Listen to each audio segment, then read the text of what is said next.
친애하는 동생 K야. 간번 너의 편지는 반갑게 받아 읽었다. 그리고 약해졌던 너의 몸도 다소 튼튼해짐을 알았다. 기쁘다. 무언이 해야 건강밖에 더 있느냐. K야. 졸업기를 앞둔 너는 기쁨보다는 괴로움이 앞서고 희망보다도 낭망을 하게 된다고? 오냐, 내 환경이 그러하니만큼 응당 그러하리라. 그러나 너는 그 괴로움과 낭만 가운데서 당연히 깨달음이 있어야 한다. 그래서 기쁘고 희망에 불타는 새로운 길을 발견해야 한다. K야, 내가 물은 바 이 언니의 연애관과 내지 결혼관은 간단하게 문장으로 표현할 만한 지식이 아직도 나는 부족하구나. 그러니 나는 요새 내가 지내는 생활 전부와 그 생활로부터 일어나는 나의 감정 전부를 아무 꾸밀 줄 모르는 서투른 문장으로 적어 놓을 터이니 현명한 너는 거기서 버릴 것은 버리고 취하여다고. K야, 내가 요새 D신문에 장편소설을 연재하여 원고료로 200여 원을 받은 것은 너도 잘 알지? 그것이 내 일생을 통하여 처음으로 많이 가져보는 돈이구나. 그러니 내 머리는 갑자기 활기를 얻어 온갖 공상을 다 하게 되더구나. K야, 너도 짐작하는지 모르겠다마는 나는 어려서부터 순조롭지 못한 가정에서 자랐고 또 커서까지라도 순경에 처하지 못한 나는 그나마 쥐꼬리만큼 배운 이 지식까지라도 우리 형부의 덕이었니라. 그러니 어려서부터 명일빔 한번 색들여 못 입어봤으며 먹는 것이란 언제나 조밥이었구나. 그러고 학교에 다니면서도 마음대로 학용품을 어디 써보았겠니? 학기 초마다 책을 못 사서 울고 울다가는 겨우 남의 낡은 책을 얻어가졌으며 종이와 붓이 없어 나의 조그만 가슴은 그 몇 번이나 달막거리였는지 모른다. K야, 나는 아직도 잘 기억한다. 내가 학교 1년급 때 일이다.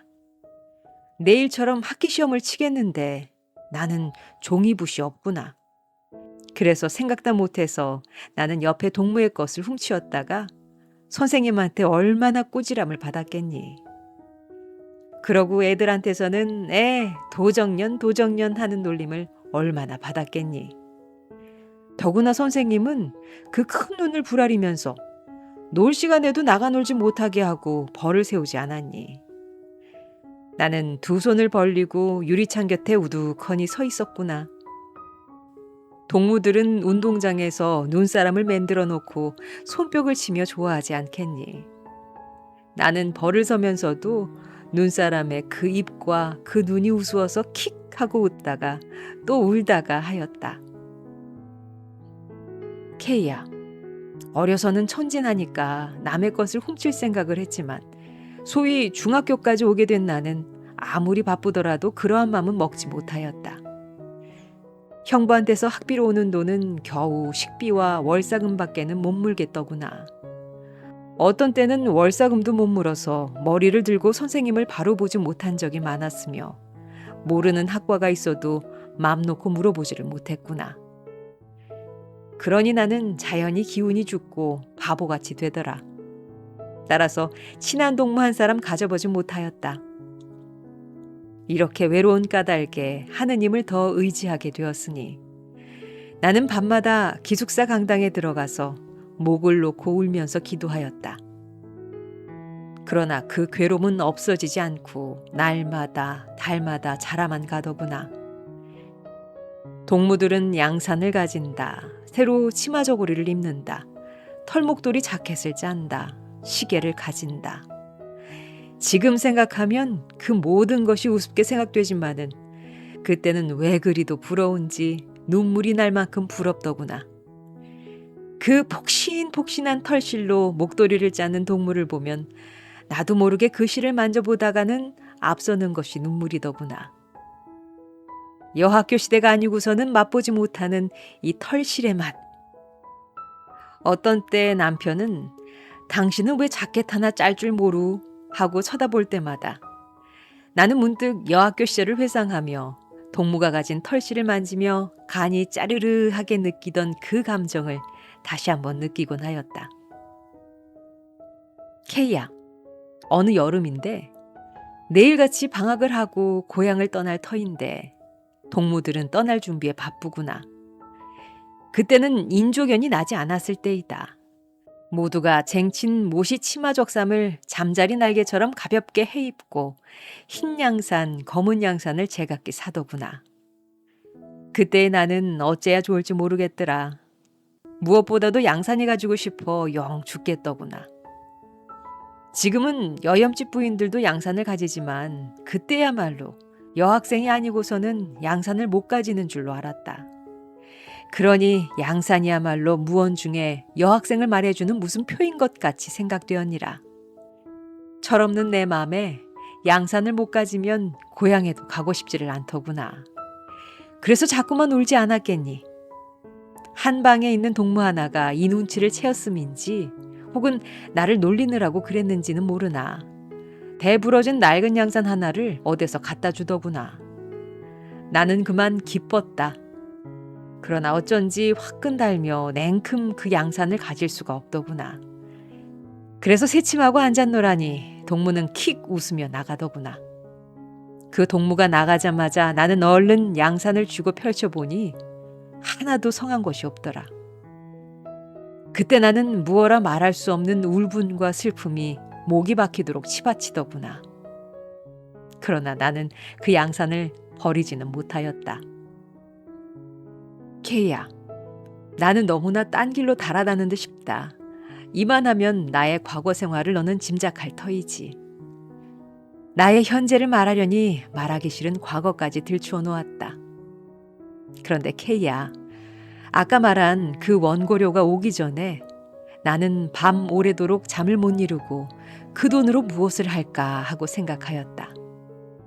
지금 생각하면 부끄러운 말이지만 우선 겨울이니 털 외투나 하고 목도리, 구두, 내 앞니가 너무 새가 넓으니 가늘게 금리나 하고 가늘게 금반지나 하고 시계나.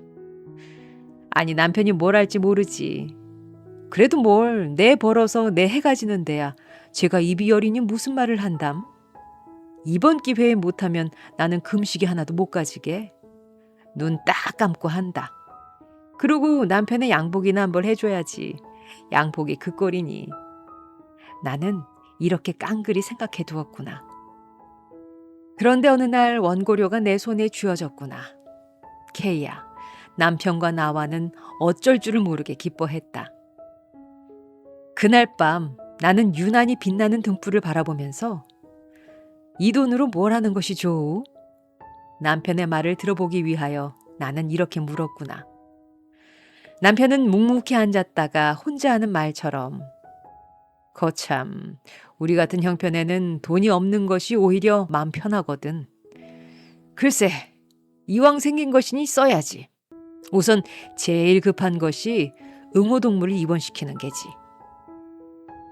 나는 이같이 뜻밖의 말에 앞이 아뜩해지며 아무 말도 할 수가 없더구나. 그러고 나를 쳐다보는 남편의 그 얼굴이 금시로 개 모양 같고 또 그 눈이 예전 소눈깔 같더구나. 그러고 다음으로는 홍식의 부인이지.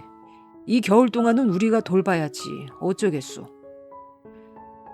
나는 이 이상 남편의 말을 듣고 싶지 않더라. 그래서 머리를 돌려 저편 벽을 물끄러미 바라보았구나. 물론 남편의 동지인 응호라든지 혹은 같은 친구인 홍식의 부인이라든지를 나 역시 불쌍하게 생각하지 않는 바는 아니오. 그래서 이 돈이 오기 전까지는 우리의 힘 미치는 데까지는 도와주고 싶은 마음까지 가졌지만 그러나 막상 내 손에 200여 원이라는 돈을 쥐고 나니 그때의 그 생각은 흔적도 없이 사라지더구나. 어쩔 수 없는 나의 감정이더라. 남편은 대답이 없는 나를 한참이나 바라보다가 약간 거세인 음성으로 그래, 당신은 그 돈을 어떻게 썼으면 좋은 듯 싶소? 그 물음에 나는 혀를 깨물고 참았던 눈물이 샘솟듯 쏟아지더구나. 그 순간에 남편이야말로 돌이나 깎아놓은 듯 그렇게 답답하고 안타깝게 내 눈에 비춰지더구나. 무엇보다도 제가 결혼 당시에 있어서도 남들이 다 하는 결혼 반지 하나 못 해주었고 구두 한 켤레 못 사주지 않았겠니. 물론 그것이야 제가 돈이 없어서 그리한 것이니 내가 그만한 것은 이해 못하는 것은 아니다. 그러나 돈이 생긴 오늘에 그것도 남편이 번 것도 아니오 내 손으로 번 돈을 가지고 평생의 원이던 반지나 혹은 구두나를 선선히 해 신으라는 것이 떳떳한 일이 아니겠니. 그런데 이 등신 같은 사내는 그런 것은 염두에도 먹지 않는 모양이더라.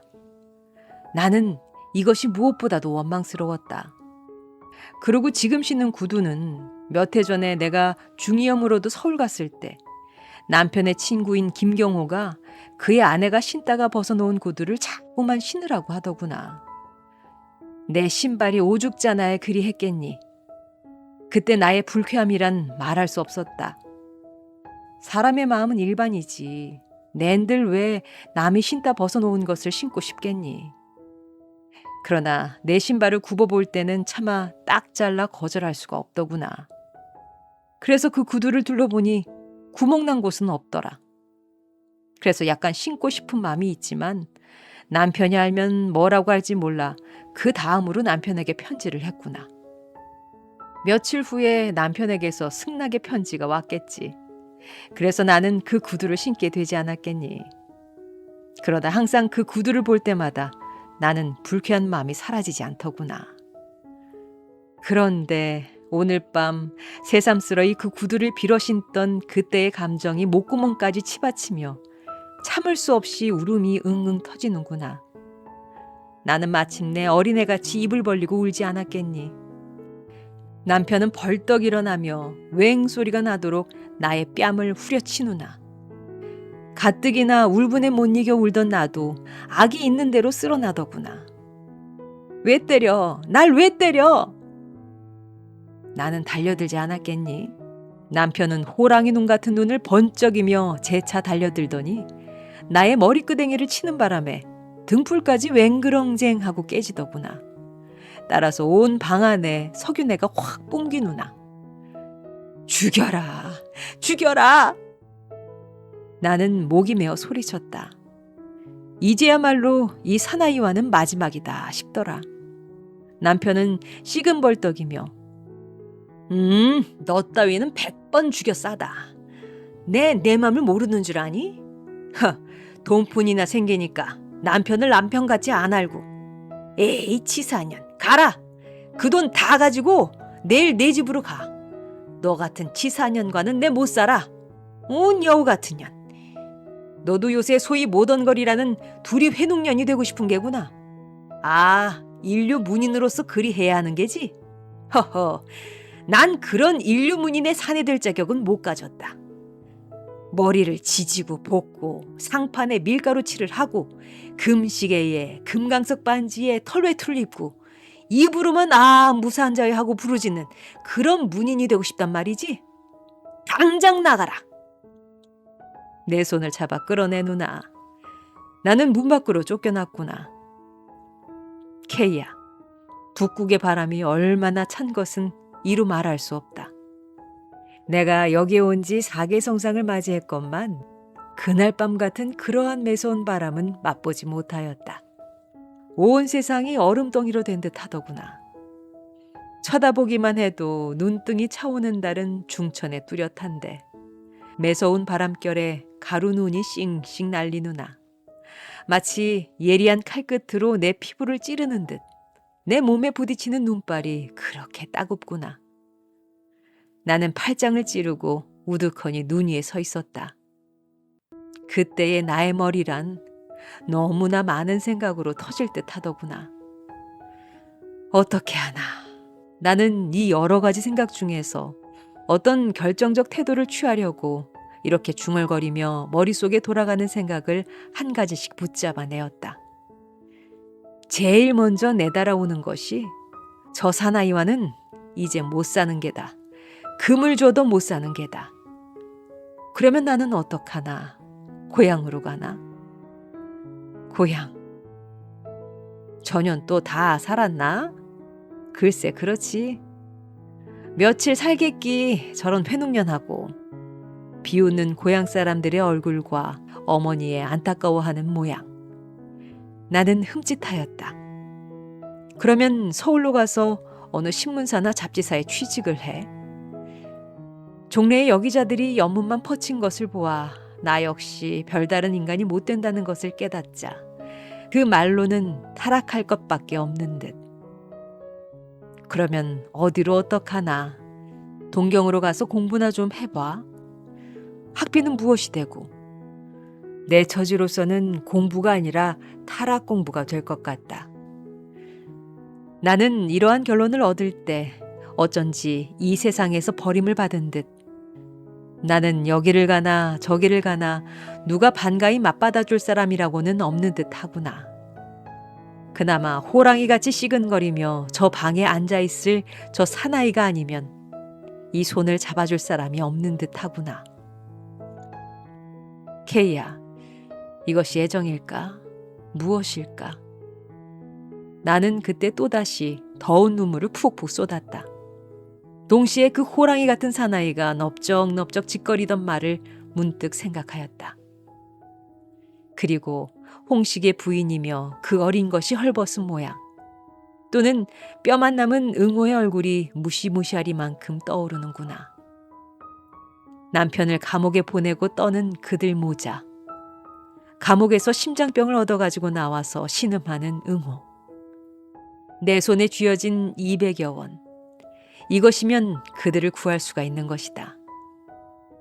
나는 아직까지 몸이 성하다. 그러고 헐벗지는 않았다. 이 위에 무엇을 더 바라는 것이 허영, 그것이 아니냐. 나는 갑자기 이때까지 어떤 위태한 꿈을 꾸고 있었다는 것을 확실히 알았다. 케이야, 나와 같은 처지에서 금시계, 금반지, 토레투가 무슨 소용이 있는 게냐. 그것을 사는 돈으로 동지의 한 생명을 구원할 수 있다면 구원하는 것이 얼마나 떳떳한 일이냐. 더구나 남편의 동지매랴, 아니 내 동지가 아니냐. 나는 단박에 문 앞으로 뛰어갔다. 여보, 나 잘못했소. 뒤미처 문이 획 열리더나. 그래서 나는 뛰어들어가 남편을 붙들었다. 여보, 나 잘못했소. 다시는, 응? 목이 메어 울음이 쓸어 나왔다. 이 울음은 아까 그 울음과는 아주 차이가 있는 울음이었던 것만은 알아다고. 케이야, 남편은 한숨을 푹 쉬면서 내 머리를 매만진다. 당신의 마음을 내 전연히 모르는 바는 아니오. 단벌 치마에 단벌 저고리를 입고 있으니. 그러나 벗지는 않았지. 입었지. 무슨 걱정이 있어. 그러나 응호동무라든가 홍식의 부인을 보구려. 그래 우리 손에 돈이 있으면서 동지는 알아 죽거나 굶어 죽거나 내버려둬야 옳단 말이오. 그러기에 환경이 같아야 하는 게야. 환경이. 나부터라도 그 돈이 생기기 전과는 확실히 다르니까. 남편은 입맛을 다시며 잠잠하다.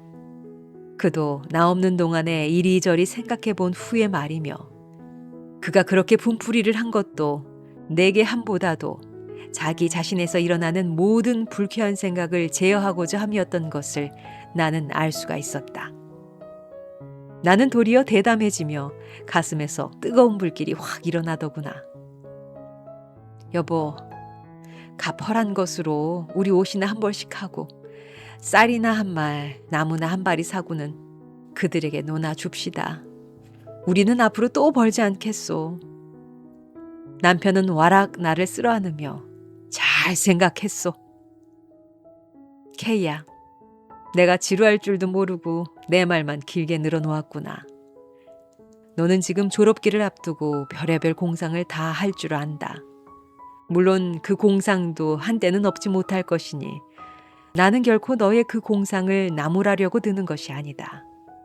그러나 그 공상에서 한보 뛰어나와서 현실에 착안하여라. 지금 삼남의 이재민은 어떠하냐.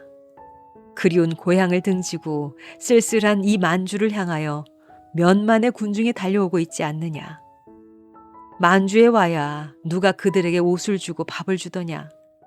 그러나 행여 고향보다는 나을까 하고 와서는 처자는 요릿간에 혹은 부호의 첩으로 빼앗기우고 울고 불고 하며 이 넓은 벌을 헤매지 않느냐. 하필 삼남의 이재민뿐이냐. 요전에 울릉도에서도 수많은 군중이 남부여대하여 원산에 상륙하지 않았더냐. 하여간 전 조선의 비난한 군중은, 아니 전 세계의 무산 대중은 방금 기아선상에서 헤매고 있는 것을 너는 아느냐 모르느냐. K야, 이 간도는 토벌단이 들이밀려서 지금 한창 총소리와 칼소리에 전 대중이 공포를 떨고 있는 중이다. 그러니 농민들은 들에서 농사를 짓지 못하였으며 또 산에서 나무를 베지 못하고 혹시 목숨이나 구해볼까 하여 비교적 안전지대인 용정시와 국자가 같은 곳으로 몰려드나 장차 그들은 무엇을 먹고 살겠느냐. 이곳에서는 개 목숨보다도 사람의 목숨이 헐하구나. 헤이야, 너는 지금 상급 학교에 가게 되지 못한다고 혹은 스위트홈을 이루게 되지 못한다고 비관하느냐? 너의 그러한 비관이야말로 얼마나 값없는 비관인가를 눈 감고 가만히 생각해 보아라. 내가 만일 어떠한 기회로 잠시 동안 너의 이상하는 바가 실현될지 모르나 그러나 그것은 잠깐 동안이고 너는 또다시 대중과 같은 그러한 처지에 서게 될 터이니 너는 그때에는 그만 자살하려느냐. K야, 너는 책상 위에서 배운 그 지식은 그것만으로도 훌륭하다. 이제야말로 실천으로 말미암아 참된 지식을 얻어야 할 때이다. 그리하여 너는 오직 너의 사회적 가치를 향상시킴에 힘써야 한다. 이 사회적 가치를 떠난 그야말로 교환 가치를 향상시킴에만 몰두한다면 너는 낙오자여 퇴폐자이다. 이것은 결코 너를 상품시 혹은 물건시 하는 데서 하는 말이 아니요. 사람이란 인격상 취하는 방면도 이러한 두 방면이 있다는 것을 내게 알려주고자 함이다.